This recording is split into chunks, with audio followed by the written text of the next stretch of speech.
Hola, estimados participantes. Bienvenidos a la asignatura de Finanzas Corporativas 2. En esta ocasión vamos a revisar los aspectos clave del presupuesto de capital. Vamos a considerar que el presupuesto capital es un elemento muy importante y trascendente en la estructuración de un nuevo negocio o en la continuación de este.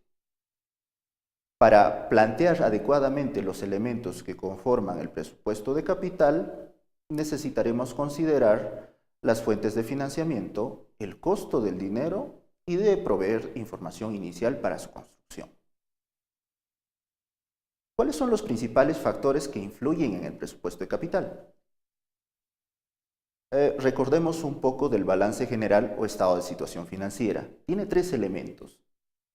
El conocido como presupuesto de capital o contablemente llamado activos totales, la deuda o también conocido como total pasivos y por supuesto el capital, conocido también como patrimonio. Entonces, notamos un siguiente elemento. La totalidad de los activos de una empresa son conocidos como presupuesto de capital. Consideramos que nuestro presupuesto de capital está influenciado por una serie de variables. Las principales son las que voy a comentar a continuación. El tipo de negocio o emprendimiento que pretendamos tener. Los requerimientos mínimos para iniciar nuestro negocio o nuestra empresa. Si es que la empresa ya está en marcha, ¿cuáles son las reinversiones que hay que hacer? ¿Cuáles son nuestras barreras de entrada? Y otros elementos muy especiales de acuerdo al sector en el que nosotros estemos involucrados. Entonces, el presupuesto de capital representa toda aquella inversión inicial que tenemos que realizar para llevar a cabo nuestro proyecto empresarial. Sin embargo, surgen dos condiciones subsecuentes. En primer lugar, ¿el capital que poseemos es suficiente para financiar nuestro presupuesto de capital? Si el caso es positivo, pues nuestro trabajo está finalizado. Simplemente llevamos a cabo nuestro negocio con el financiamiento propio. Y el financiamiento propio indica la inversión requerida, en caso sea un proyecto complejo y muy grande, la emisión de acciones, la incorporación de socios en negocios ya en marcha y, por supuesto, validar el costo de capital. Sin embargo, en la gran mayoría de proyectos empresariales y empresas en marcha, el capital propio de los accionistas no es suficiente para financiar todo el presupuesto de capital. Así que a continuación necesitamos revisar los componentes de la deuda. En este caso, ¿cuáles son los requisitos para que mi empresa acceda a la deuda? ¿Quiénes podrían ser los principales proveedores financieros de mi empresa? Y tercero, ¿cuál es el costo de la deuda? En el curso de finanzas, nosotros repasamos una serie de cálculos numéricos conducentes a tomar decisiones. Entonces, para hacerlo bastante práctico y sencillo, diremos que el presupuesto de capital se mide en unidades monetarias. En el caso de nuestro país, como es natural, el aspecto contable nos dice que debe estar medido en soles.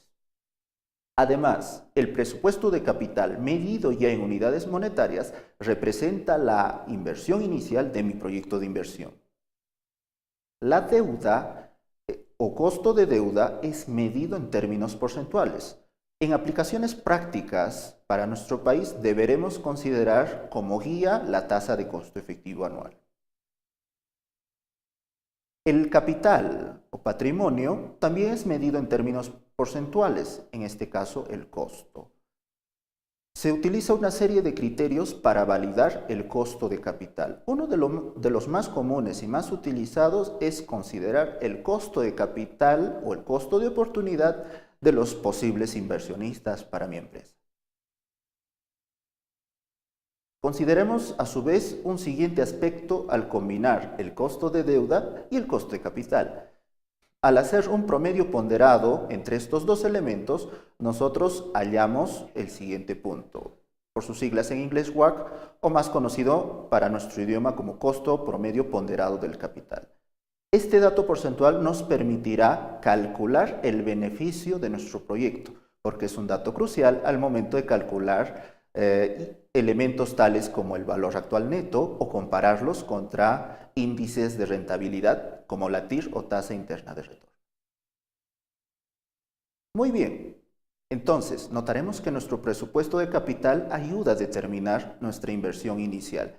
Esa inversión inicial ayudará a que conozcamos y tengamos bien claro cuál va a ser la relación deuda-capital. Y finalmente, esta deuda capital nos ayudará a calcular los costos de nuestro financiamiento, o también conocido como costo promedio ponderado del capital. Gracias por su atención.